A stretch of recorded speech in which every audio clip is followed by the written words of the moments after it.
வளமான எதிர்காலத்திற்கு வைகாசி விசாகம் 22/5/2024 விசாக நட்சத்திரம். 27 நட்சத்திரங்களில் விசாக நட்சத்திரம் சிறப்புடையது. குரு பகவானை அதிபதியாக கொண்ட நட்சத்திரங்களில் இரண்டாவதாக இருப்பது விசாகம்.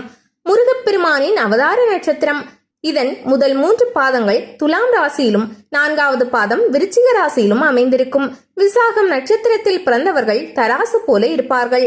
நீதிக்கும் நேர்மைக்கும் மிகுந்த முக்கியத்துவம் தருவார்கள். இரக்க குணம் இருக்கும். மன அடக்கமும் புலனடக்கமும் இருக்கும். அழகிய தோற்றம் கொண்ட கொள்கைகளில் உறுதி, வேத சாஸ்திரங்களில் புலமை கொண்டு சிறந்த ஆன்மீகவாதிகளாகவும் பிரசித்தி பெற்று விளங்குவர். விசாக நட்சத்திரத்தின் பெயர்தான் வைகாசி மாதமாக மாறியது. விசாக நட்சத்திரத்தில் சந்திரன் பிரவேசிக்கும் நாள் பௌர்ணமி ஆனால் அது வைகாசி மாதம். வைகாசி மாதம் மிக விசேஷமானது. ரிஷபராசி மாதம் என்று சொல்வார்கள். சூரியன் ரிஷபராசியில் பிரவேசிக்கும் காலம் வைகாசி மாதம். அந்த மாதம் முழு நிலவு நாளில் சந்திரன் விசாக நட்சத்திரத்தில் துலாம் ராசியில் இருக்கும். விசாகன் பொதுவாக ஒவ்வொரு நட்சத்திரமும் ஒவ்வொரு தெய்வத்திற்கு விசேஷம். திருவோண நட்சத்திரம் திருமாலுக்கும், திருவாதிரை நட்சத்திரம் சிவனுக்கும் உரியது. இந்த நட்சத்திரத்தை வைத்து பெருமாளின் பெயரை திருவோணத்தான் என்றும் சிவனின் பழைய பெயரை திரு ஆதிரியான் என்றும் சொல்லும் வழக்கம் உண்டு. முருகனுக்கு கார்த்திகை நட்சத்திரம் சிறப்பானது என்பதால் கார்த்திகேயன் என்ற பெயரும், வைகாசி நட்சத்திரம் உரியது என்பதால் விசாகன் என்றும் அழைப்பது வழக்கம். வி என்றால் பறவை, சாகன் என்றால் பயணம் என்று பொருள்.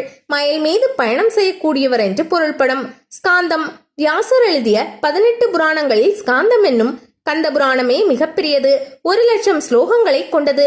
மற்ற எல்லா புராணங்களும் சேர்ந்தே 3,00,000 ஸ்லோகங்கள் தான். முருகனின் பெருமையை இந்த புராணம் விளக்குகிறது. பரமேஸ்வரன் இமவான் மகளாகிய உமையை மணக்கிறார். பிரம்மனிடம் பெருவரம் வாங்கிய சூரபத்மனால் துன்பப்படுத்தப்பட்ட தேவர்கள் சிவனிடம் முறையிடுகின்றனர். அவரும் தேவர் துயர் நீக்க ஒரு குமாரனை தருவதாக வாக்களிக்கிறார். 5 திருமுகங்களோடு அதோ முகமும் கொள்கிறார். 6 திருமுகங்களிலும் உள்ள 6 நெற்றிக்கண்களில் நின்றும் 6 பொறிகள் கிளம்புகின்றன. அந்த பொறிகளை வாயுவும் அக்னியும் ஏந்தி வந்து சரவண பொய்கையில் சேர்த்து விடுகின்றனர். அப்பொய்கையில் பூத்த 6 தாமரை மலர்களில் இந்த பொறிகள் 6 குழந்தைகளாக மாறுகின்றன. முருகன் திரு அவதார கதை. இந்த 6 குழந்தைகளையும் கார்த்திகை பெண்கள் 6 பாலூட்டி வளர்க்கின்றனர். இந்த கார்த்திகேயனை காண சிவபெருமான் உமையம்மையோடு சரவண பொய்கை வருகிறார்.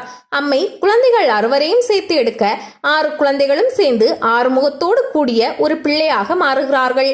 அவனே கந்தன் என்றும் ஆறுமுகம் என்றும் அழைக்கப்படுகிறான் என்று முருகன் திரு அவதார கதையை கச்சியப்பர் கந்தபுராணத்திலே விளக்குகிறார். அருவமும் உருவமும் ஆகி அனாதியாய் பலவாய் ஒன்றாய் பிரம்மமாய் நின்ற சோதி பிளம்பதோர் மேனியாகி கருணை கூர் முகங்கள் 6 கரங்கள் 12 கொண்டே ஒரு திருமுகன் வந்து உதித்தனன் உலகம் உய்ய. ராமாயணத்தின் நிகழ்வுகள் போலவே கந்தபுராணத்தில் இருக்கும். வேலும் வில்லும் என்று பி. ஸ்ரீ அக்காலத்தில் அற்புதமான புத்தகத்தை 2 நூல்களையும் ஒப்பிட்டு எழுதியிருக்கிறார். சோதி நாள் விசாகம் 6 நட்சத்திரங்கள் ஒருங்கு கூடியதொன்று. இதனால் முருகனும் 6 முகங்களோடு திகழ்பவர் என்பது ஐதீகம். இந்நாள் சோதி நாள் எனவும் அழைக்கப்படுவதுண்டு.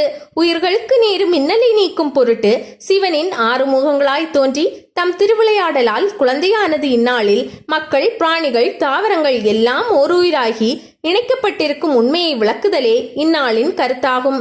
இதனால் சைவர்கள் இந்நாளில் விரதமிருந்து ஆலயங்களில் சிறப்பாக கொண்டாடுவர். புத்த பெருமான் பிறந்ததும் ஞானம் பெற்றதும் இந்த வைகாசி விசாகத்திலேயே ஆகும். இந்நாளிலே வைணவத்தில் ஆழ்வாரும் ஆச்சாரியருமான நம்மாழ்வாரும் பிறந்தார். ஆழ் திருநகரி, திருக்கண்ணபுரம், காஞ்சிபுரம் முதலிய திருத்தலங்களில் வைகாசி பிரமோற்சவம் வெகு சிறப்பாக நடைபெறும். 6 முகனாக வழிபடுவதற்கான காரணம். கந்தனை 6 முகனாக வழிபடுவதற்கான காரணத்தை திருமுருகாற்றுப்படையில் நக்கீரர் விளக்குகிறார். உலகை பிரகாசிக்க செய்ய ஒரு முகம், பக்தர்களுக்கு அருள ஒரு முகம், வேள்விகளை காக்க ஒரு முகம், உபதேசம் புரிய ஒரு முகம், தீயோரை அழிக்க ஒரு முகம், பிரபஞ்ச நன்மைக்காக வள்ளியுடன் சேர்ந்திருக்க ஒரு முகம். அதனால்தான் சரவணபவ என்னும் 6 எழுத்து மந்திரத்தால் வேலனை வலம் வந்து துதிக்கிறோம். 6 குண்டலினிகள். இந்த 6 படை வீடுகளும் 6 குண்டலினிகளாக விளங்குகின்றன. திருப்பரங்குன்றம் மூலாதாரம், திருச்செந்தூர் சுவாதிஷ்டானம், பழனி மணிப்பூரகம், சுவாமிமலை அநாகதம், திருத்தணியை விசுத்தி, பழமுதி சோலை ஆக்ஞை, ஏறுமயில் ஏறி விளையாடும் முகம். முருகனின் வாகனம் மயில். முருகன் மயில் மேல் ஆரோகணித்து வருவதையும் கண்டிருக்கிறோம். ஞானப்பழமான மாம்பழத்திற்காக முருகன் உலகை சுற்றி வருவதற்கு உதவிய மயில் மந்திர மயில். சூர சம்ஹாரத்தின் போது இந்திரன் மயிலாக உருமாறி முருகனை தாங்கியது தெய்வ மயில். சூரனை இரண்டாக பிளந்து வந்த மயில் அசுர மயில். சின்னன் சிறு விளையாட்டு பிள்ளையாக ஏறுமயில் ஏறி விளையாடும் முருகனை மயூரத்தை அடுத்த நனிப்பள்ளி என்னும் தலத்திலே சப்பு சிலை வடிவத்திலே தரிசிக்கலாம். திருப்பத்தூர் அடுத்த குருசிலாப்பட்டு அருகே அமைந்துள்ளது மயில்பாறை முருகன் கோயில். இக்கோயில் அடர்ந்த வனப்பகுதியின் நடுவில் மயில்கள் ஆடும் சோலை வனமாக அமைய பெற்றிருக்கிறது. எனவே இதற்கு மயில்பாறை என பெயர் பெற்று விளங்கி வருகிறது. வள்ளியை மனம் புணர வந்த முகம். தெய்வானை திருமணத்தை விட வள்ளி திருமணம் விசேஷம். தெய்வானையை முருகனுக்கு திருமணம் செய்து கொடுத்தார்கள். ஆனால் வள்ளியை திருமணம் செய்து கொள்ள முருகனே தேடி வந்தான். நாடகங்களிலும் வள்ளி திருமணம் சிறப்பு. அருணகிரிநாதரும் வள்ளியை மனம் புணர வந்த முகம் ஒன்று என்று இந்த திருமணத்தையே முதன்மைப்படுத்தி பேசுகிறார். முருகனுக்கு வள்ளி கணவன் என்ற பெயர் உண்டு. வள்ளி கணவன் பேரை வழிபோக்கன் சொன்னாலும் உள்ளம் குலைதடி கிளியே ஊனும் உருகுதடி கிளியே என்ற பாடல் பிரசத்தமல்லவா? கன்னியாகுமரி மாவட்டம் நாகர்கோவிலில் இருந்து சுமார் 15 கிலோமீட்டர் தொலைவில் உள்ளது வேலிமலை குமார கோவில். முருகப்பெருமானுக்கும் வள்ளிக்கும் இடையே காதல் வேள்வி நடந்த மலை என்பதால் இதற்கு வேள்வி மலை என்று பெயர். இதுவே பின்னர் வேலிமலையாக மருவியது. வள்ளியை முருகப்பெருமான் காதலித்த காலகட்டம்.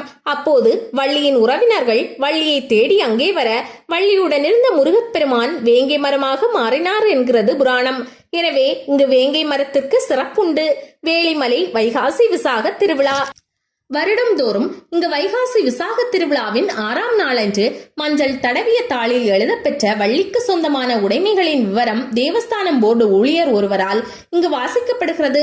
இங்கு பல வகை காவலிகள் வாரம், பிடிப்பணம் வாரியிடுதல், குழந்தைகளுக்கு பெயர் சூட்டுதல், சோறு ஊட்டுதல், காது குத்துதல், மாவிளக்கு ஏற்றுதல், உப்பு மிளகு காணிக்கை செலுத்துதல், அரிசி பயிர் வகைகள், காய்கறிகள், பழங்கள் காணிக்கை செலுத்துதல், அங்க பிரதர்சனம், மயில்களுக்கு பொரிக்கடலை தானியங்கள் வழங்குவது போன்ற நேர்ச்சை வழிபாடுகளும் நடக்கின்றன.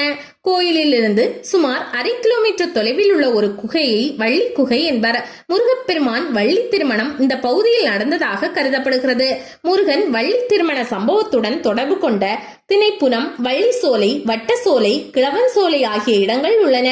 வள்ளி தேவி நீராடிய சுனி அருகே பாறையில் விநாயகர், வேலவர், வள்ளி தேவி ஆகியோரது புடைப்பு சிற்பங்களை காணலாம். கழுகுமலை முருகன் கோவில்பட்டி அருகே உள்ளது கழுகுமலை. இங்கு கோயிலில் உள்ள முருகன் 6 கரங்களுடன் மயில் வாகனத்தில் அமர்ந்து அருள்பாலிக்கிறார். இங்கு முருகனின் இடப்பாகத்தில் மயில் உள்ளது. ஆலயத்தில் உள்ள 100 தூண்களிலும் ராமர் மற்றும் ஆஞ்சநேயரின் உருவங்கள் காட்சியளிக்கின்றன. விராலிமலை மூலவர் சண்முகர் மயில் மீது அமர்ந்து கிழக்கு நோக்கி தரிசனம் தருகிறார்.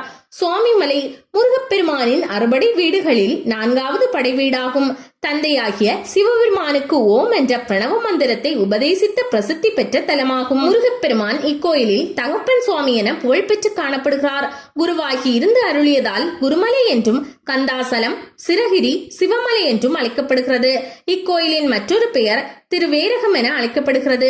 இறைவன் இங்கு சுவாமிநாதனாக இருப்பதால் சுவாமி மலை என்ற பெயர் நிலை பெற்றுவிட்டது. இங்கு சிவன் சுந்தரேஸ்வரர் தாயார் மீனாட்சி என பெயரில் உள்ளதால் இக்கோயில் மீனாட்சி சுந்தரேஸ்வரர் கோயில் என அழைக்கப்படுகிறது. சென்னை அடுத்த பேரூரில் உள்ள உறவுகன் ஆலயத்தில் ஞான பண்டிதனை காணலாம்.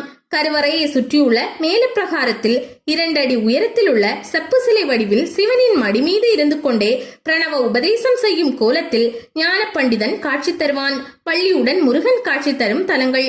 பழனியில் வைகாசி விசாகம், தைப்பூசம், பங்குனி உத்திரம் ஆகிய 3 நாட்களிலும் மலைக்கோயில் வள்ளி திருமணம் நடைபெறும். அதேபோல் பெரியநாயகி அம்மன் கோயிலிலும் 3 முறை நிகழ்த்துகிறார்கள்.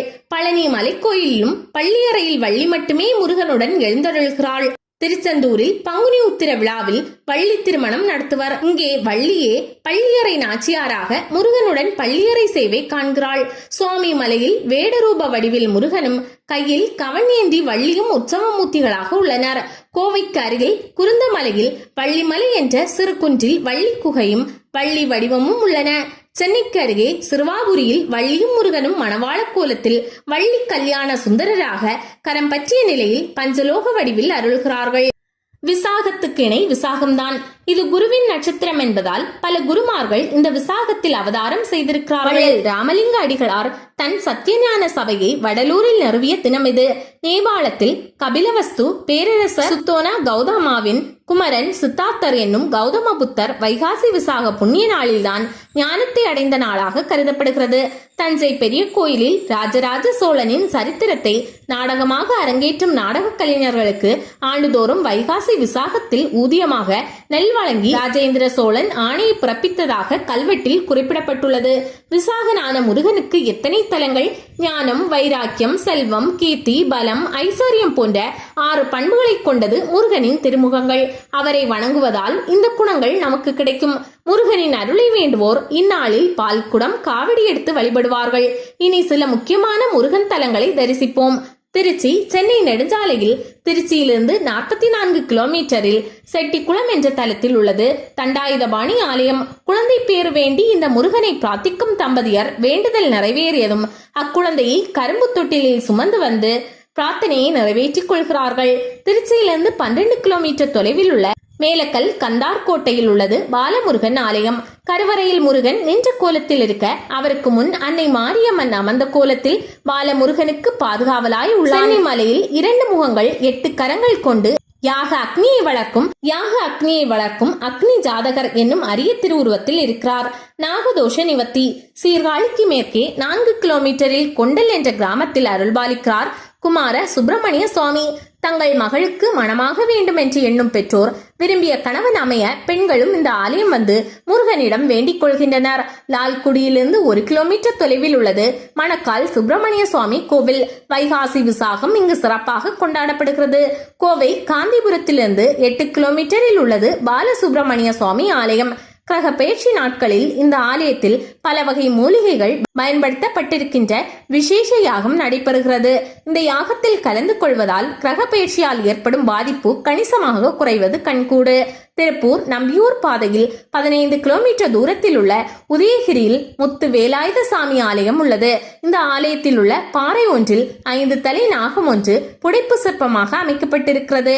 ஏராளமான பக்தர்கள் இங்கு வந்து நாகதோஷ நிவர்த்தி செய்து கொள்கின்றனர்.